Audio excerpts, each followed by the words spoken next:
श्रीमद् भगवद गीता के इस पावन यात्रा में आपका स्वागत है। तो आइए बिना किसी विलंब के आरंभ करते हैं। अध्याय 3 कर्म योग। अर्जुन ने पूछा, हे जनार्दन, यदि आप ज्ञान को कर्म से श्रेष्ठ मानते हैं तो फिर मुझे इस भयंकर युद्ध में क्यों प्रेरित कर रहे हैं? आपके मिले जुले वचनों से मेरी बुद्धि भ्रमित हो रही है। मुझे एक बात निश्चित रूप से बताइए जिससे मेरा कल्याण हो। भगवान श्री कृष्ण ने कहा, हे अर्जुन, इस संसार में दो प्रकार की निष्ठाएं हैं। ज्ञान योगियों के लिए ज्ञान की निष्ठा और योगियों के लिए कर्म की निष्ठा। मनुष्य न तो कर्म न करने से निष्कर्मता को प्राप्त होता है और न ही केवल संन्यास से सिद्धि को, क्योंकि कोई भी प्राणी एक क्षण के लिए भी कर्म किए बिना नहीं रह सकता। प्रकृति के गुण सबको बलपूर्वक कर्म में प्रवृत्त करते रहते हैं। यज्ञ का सिद्धांत। प्रजापति ब्रह्मा ने सृष्टि के आरंभ में यज्ञ के साथ प्रजा की रचना करके कहा, इस यज्ञ के द्वारा तुम लोग वृद्धि को प्राप्त हो। यह यज्ञ तुम्हारी इच्छित वस्तुएं प्रदान करने वाला हो। देवता लोग यज्ञ से संतुष्ट होकर तुम्हें इच्छित भोग देंगे। इस प्रकार बिना किसी को दिए जो भोग करता है वह चोर है।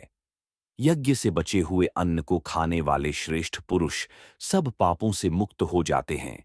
जो केवल अपने लिए भोजन पकाते हैं वे पाप ही खाते हैं। परमात्मा के लिए कर्म।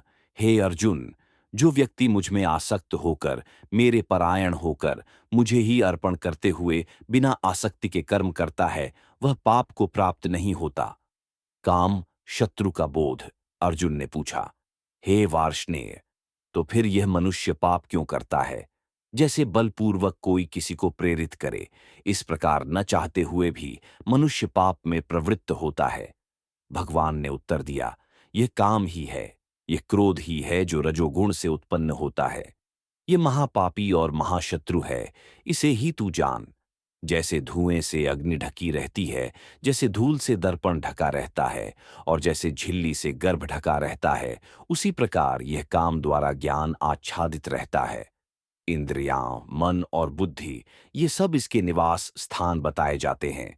यह काम इन्हीं के द्वारा ज्ञान को ढककर प्राणी को मोहित करता है।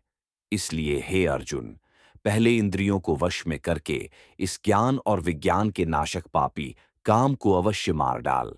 इति कर्म योग। तो यह था अध्याय 3 कर्म योग। इस अध्याय में हमने जाना कि बिना आसक्ति के कर्म करना ही सच्चा कर्म योग है। काम और क्रोध मनुष्य के सबसे बड़े शत्रु हैं। यज्ञ भावना से किया गया कर्म ही मुक्तिदायक है। तो इस प्रकार यहां अध्याय 3 का समापन होता है।